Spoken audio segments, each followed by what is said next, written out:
से आज माफिया मुक्त करने में हमें सफलता प्राप्त हुई।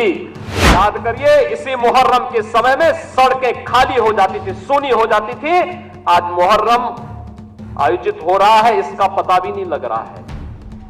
ताजिया के नाम पर घर तोड़े जाते थे। और भाइयों, याद करिए 2022 का विधानसभा का चुनाव,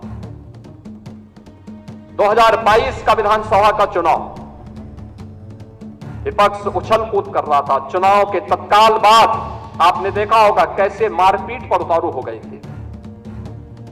और तब हर कार्यकर्ता इस बात को सोचता था कि वास्तव में हमारी सरकार का माफिया मुक्त उत्तर प्रदेश का अभियान इन्हीं गुंडों के लिए है। और उस उत्तर प्रदेश को आप सबके सहयोग से आज माफिया मुक्त करने में हमें सफलता प्राप्त हुई। तो माफिया मुक्त उत्तर प्रदेश के साथ साथ हमारे विचार परिवार का ये जो लंबा संघर्ष था,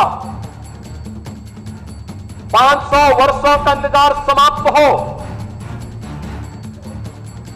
दुनिया भर के सनातन हिंदू धर्मावलंबी जिन आकांक्षाओं के साथ जी रहे थे, उन अपेक्षाओं पर प्रधानमंत्री मोदी जी के नेतृत्व में डबल इंजन सरकार ने खरा उतर करके अयोध्या में रामलला के भव्य मंदिर निर्माण के साथ साथ 500 वर्षों के बाद रामलला को विराजमान करने का काम भी किया। बहनों और भाइयों, भारतीय जनता पार्टी के कार्यकर्ता को किसी भी स्थिति में बैकफुट पर आने की आवश्यकता नहीं है, किसी भी स्थिति में नहीं है, क्योंकि आपने कार्य किया है। आप विपक्ष में थे, जनता के मुद्दों को लेकर लड़ते थे। आज जब सरकार में थे तो याद करिए, उत्तर प्रदेश के अंदर सुरक्षा का ये वातावरण आपको आज देखने को मिल रहा होगा। याद करिए, इसी मुहर्रम के समय में सड़कें खाली हो जाती थी, सूनी हो जाती थी। आज मुहर्रम आयोजित हो रहा है, इसका पता भी नहीं लग रहा है। ताजिया के नाम पर घर तोड़े जाते थे, पीपल के पेड़ काटे जाते थे, सड़कों के तार हटाए जाते थे, पुल तोड़ दिए जाते थे। आज कहा जाता है किसी गरीब की झोपड़ी नहीं हटेगी।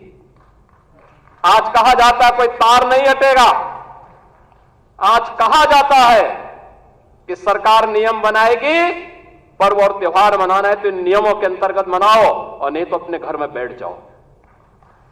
ये मनमानापन नहीं चल सकता है। और विधि का शासन कैसे होना चाहिए, सुशासन कैसे होना चाहिए, यह भारतीय जनता पार्टी की सरकारों ने देश के अंदर करके दिखाया है।